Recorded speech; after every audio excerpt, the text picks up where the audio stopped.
February 1st, and this is The View with Catherine Chang. Today's topic is Taiwan to hold automotive chips talks with the United States.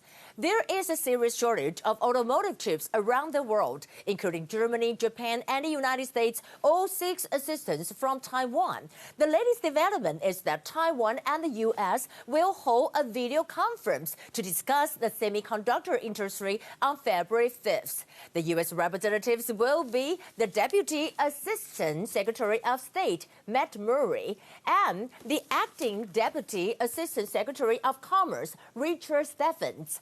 As to the Minister of Economic Affairs in Taiwan, Wang Meihua, will participate on behalf of Taiwan. Here are some points. A, the whole thing about seeking help from Taiwan has made great progress in just a week. First, German Federal Minister for Economic Affairs and Energy Peter Altmaier wrote a letter to Minister Wang Meihua asking for assistance from TSMC. And Wang Meihua just held a lunch meeting on January 27, inviting Taiwanese companies such as TSMC, Taijidian, VIS, 世界先进, and UMC, Liandian, to discuss about the issues. And 9 days later, Taiwan and the U.S. will have a meeting around about this. And it is so efficient. B, why ask Taiwan for help? First, the low fill rate of Chinese semiconductors has led to a shortage of automotive chips, plus the sanctions by the U.S. against SMIC, Zhongxin Guoji, making China unable to produce various chip products. And second, the semiconductor supply chain in South Korea is not integrated. It is far behind Taiwan. In 2020, Taiwan helped countries around the world by donating masks. That is what we call Taiwan Can Help. In 2021, Taiwan is going to provide assistance with its semiconductor supply. And that is what I call Taiwan Can Help 2.0. As President Tsai said, Taiwan is helping. The importance and contribution of Taiwan is impossible to be wiped out by China's suppression. Here are the top stories. Today, we have one confirmed case. It is an imported case coming from Japan.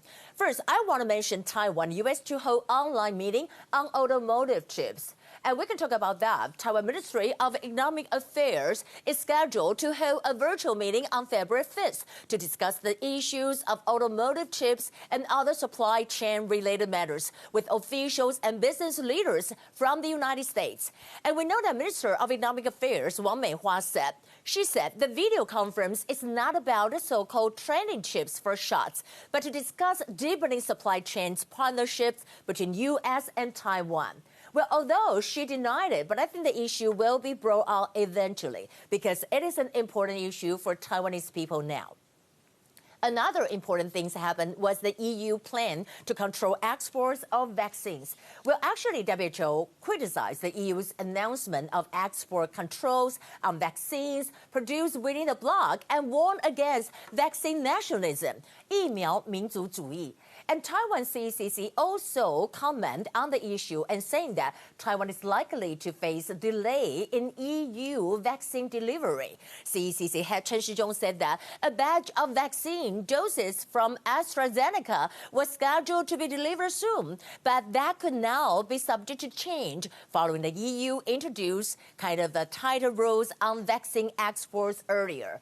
And there comes a surprising news today. Myanmar's leader, Aung San Suu Kyi, is detained amid coup fears. Myanmar's civilian leader, Aung San Suu Kyi, and her top lieutenants were detained in early morning raids on Monday as the military reasserted its grip on the country with a coup against a government that had been in power for only 5 years.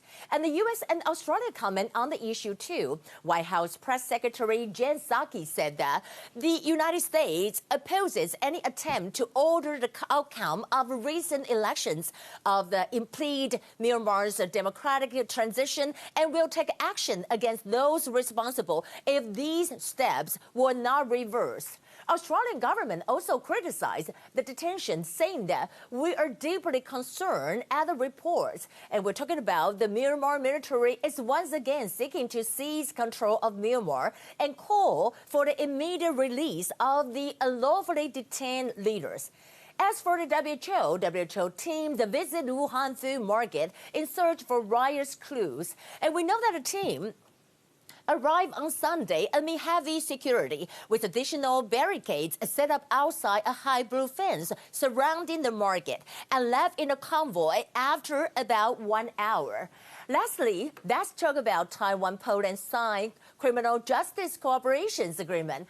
We know that in January 2021, Polish President Andrzej Duda has finally approved the Taiwan-Poland criminal justice cooperation agreement that jointly signed by Taiwanese and Polish representatives in June 2019.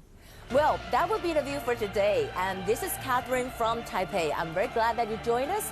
And I'll be seeing you tomorrow. Bye.